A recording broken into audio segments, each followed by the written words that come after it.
नमस्कार मित्रांनो, आपण मागील व्हिडिओमध्ये पाहिलं होतं की फेसबुक बोनसच्या माध्यमातून आपण पैसे कसे कमवावेत आणि त्याच्यावरती बऱ्याच लोकांचे कमेंट्स होत्या की वेगवेगळ्या पद्धतीने त्यांचे काय प्रश्न आहेत आणि मी त्या प्रश्नांना त्याच कमेंटच्या माध्यमातून उत्तर दिलेलं आहे. तर आज आपण बघणार आहोत की हा फेसबुकच्या बोनस नंतरचं जे टूल आहे त्या टूलचं नाव आहे फेसबुक रील्स आणि आपण याच्या माध्यमातून कसे पैसे कमवू शकतो. तर मित्रांनो, तुम्ही आता बघतच असाल फेसबुक आणि इंस्टाग्राम ह्या दोन मेटाच्याच प्रॉपर्टीज आहेत. म्हणजे मार्क झुकरबर्ग यांचेच हे दोन्ही प्रोडक्ट्स आहेत. फेसबुकच्याच फॅमिलीमधून आहे इंस्टाग्राम पण. तर इंस्टाग्रामवरती सगळ्यात जास्त चालला जाणारा कंटेंट जो आहे ते रील्स आहेत आणि आता फेसबुकने तुम्हाला अशी सोय केलेली आहे की तुम्ही इंस्टाग्रामवरती टाकलेली रील तुम्ही डायरेक्टली फेसबुकवरती पण बघू शकता. म्हणजे इंटरलिंकिंग केलेलं आहे त्यांनी.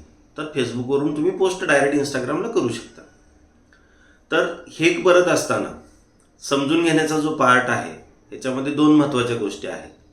तर याची जी साईज असणार आहे, ह्या रीलची जी साईज आहे ही अशी व्हर्टिकल व्हिडिओ म्हणजे असा उभा असतो. त्याचं जे डायमेन्शन असतं त्याला 1080 मध्ये आपण घेतो आडवं आणि 1920 हे त्याचं डायमेन्शन आहे. तर हे तुम्हाला टेक्निकली समजून घेणं पण गरजेचं आहे. म्हणजे तुमची रील चांगली कशी दिसेल जेव्हा रील स्क्रोल करतो किंवा खाली त्याच्या फुटरला तुम्ही जेव्हा वेगवेगळे हॅशटॅग्स टाकता तर तुमचा कंटेंट त्यामध्ये झाकून जातोय का हे बघण्यासाठी साईजसुद्धा महत्त्वाची आहे. तर ह्या फेसबुकच्या रील्ससाठी तुम्हाला जे टूल्स येते त्याला नाव आहे ॲड्स ऑन रील्स. हे त्या एक मॉनिटायझेशनच्या टूलचं नाव आहे आणि ह्याच्यावरती जे मिळणारे पैसे आहेत ते त्याचे अंडर कॅल्क्युलेट केले जातात. ज्याप्रमाणे आपण बोनस पाहिला त्याचप्रमाणे आपण आता रील्सबद्दल बोलणार आहोत. तर रील्स बनवत असताना तुम्हाला एक गोष्ट लक्षात ठेवायची की बाय डिफॉल्ट रील्सचे जे सायझेस आहेत 15 सेकंद, 30 सेकंद, 45 सेकंद, 60 सेकंद आणि 150 सेकंद असा वाला जो 150 सेकंद नाही, 1.5 मिनिट म्हणायचं मला. तर ते एवढ्या सेकंदामध्ये चालतं आणि रीलची साईज आहे ती 1.5 मिनिटाची असते. तर शक्यतो 1.5 मिनिटाची रील बनवण्यापेक्षा जर इन्फॉर्मेटिव्ह व्हिडिओ असेल तर तो 1.5 मिनिटाचा बनवा. म्हणजे तुम्ही एखाद्या करिअर काउन्सिलिंगबद्दल सांगताय किंवा काय गोष्टींबद्दल सांगताय तर त्याच्यावरती रील बनवत असताना तुम्ही मॅक्सिमम ट्राय करा की 1.5 मिनिटापर्यंत संपली पाहिजे. आता जेव्हा तुम्ही हे बघत असता किंवा हे बनवत असता तर हे बनवत असताना तुम्हाला एक गोष्ट लक्षात ठेवायची आहे की जो तुमचा ऑडियन्स आहे, तुमचं जे काही पूर्ण हे काम चालणार आहे सोशलचं हे तुमच्या ऑडियन्सवरती चालतं आणि ऑडियन्सला नक्की काय आवडतं याच्याबद्दलची जर तुम्ही माहिती देत असाल तर एक गोष्ट लक्षात ठेवा की तुम्हाला हे जे बनवत असतानाचा कंटेंट तर जो तुम्ही सुरुवात केलेली आहे तर त्या रीलमधून त्यांना तो कंटेंटचा जो शेवट आहे म्हणजे जर तुम्ही प्रश्नानं सुरुवात केली आहे तर त्या लक्षात घ्या की त्या रीलमध्ये त्याचं उत्तर तुम्ही दिलेलं असायला पाहिजे. तर तो कंटेंटचा ऑडियन्सचा जो इंटरेस्ट आहे तो वाढणार आहे. हा झाला एक ऑडियन्सबद्दलचा पार्ट. दुसरा पार्ट आहे एडिटिंगचा. जेव्हा तुम्ही रील बनवता तेव्हा रील बनवत असताना महत्त्वाच्या ज्या गोष्टी आहेत त्याचा जो व्हिडिओ क्वालिटी असेल, त्याची ऑडिओ क्वालिटी असेल आणि एडिटिंग स्किल जे असेल. एडिटिंग स्किल म्हणजे नुसतंच तुम्ही बसून काहीतरी बोलताय आणि सांगताय याला बघणारा पण क्राऊड आहे, असं नाही म्हणत आहे की मी त्याला क्राऊड नाही आहे, त्याला पण ऑडियन्स आहे. पण शक्यतो असं ठेवा की तुमची जी काही रील तुम्ही बनवणार आहात त्या रीलला थोडंसं व्हिडिओ कंटेंट देऊन त्याला थोडंसं एडिटिंग देऊन त्याला थोडेसे साऊंडचे इफेक्ट्स देऊन तुम्ही रील जर सुटसुटीतपणे बनवली तर तुम्हाला त्याच्यावरती चांगले व्ह्यूज येतील आणि एंगेजमेंटसुद्धा वाढेल. याच्यानंतरचा जो पार्ट आहे की रील्स सर आम्ही रील तर बनवलेले आहेत पण आम्हाला रीलला ऑडिओ कोणता वापरावा हे कळत नाही.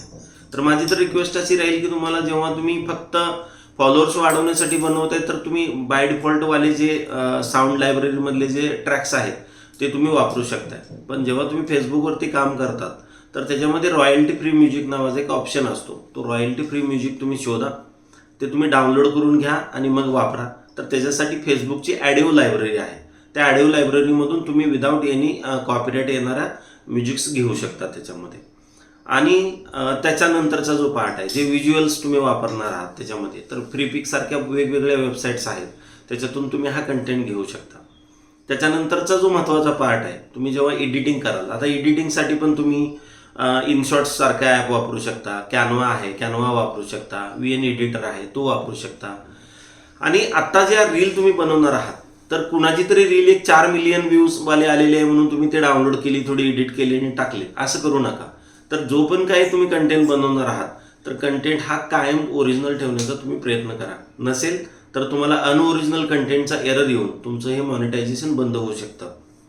नंतरचा जो महत्त्वाचा पार्ट आहे, तुमचं संपूर्ण एडिटिंग झाल्यानंतर जेव्हा रील तुम्ही अपलोड करता त्याच्यासाठी एक कव्हरचा एक इमेज असते, कव्हर इमेज.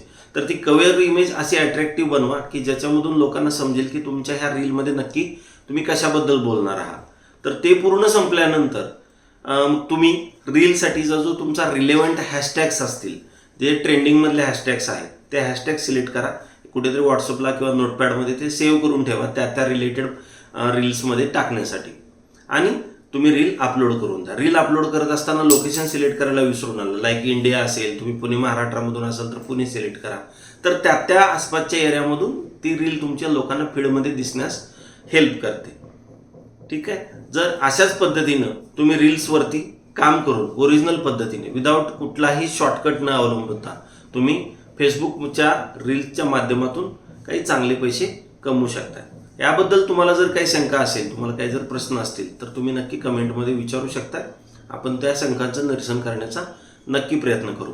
आणि अशाच टेक्निकल व्हिडिओच्या माहितीसाठी आपल्या हक्काच्या मराठी माणसाचं हे जे शहाजी करंडे व्हिडिओज नावाचं जे पेज आहे, आणि जर हा व्हिडिओ यूट्यूबला बघत असाल तर एच जी टेक व्हिडिओज या चॅनलला सबस्क्राईब करायला विसरू नका. धन्यवाद. भेटू लवकरच नवीन व्हिडिओसह नवीन माहितीसोबत.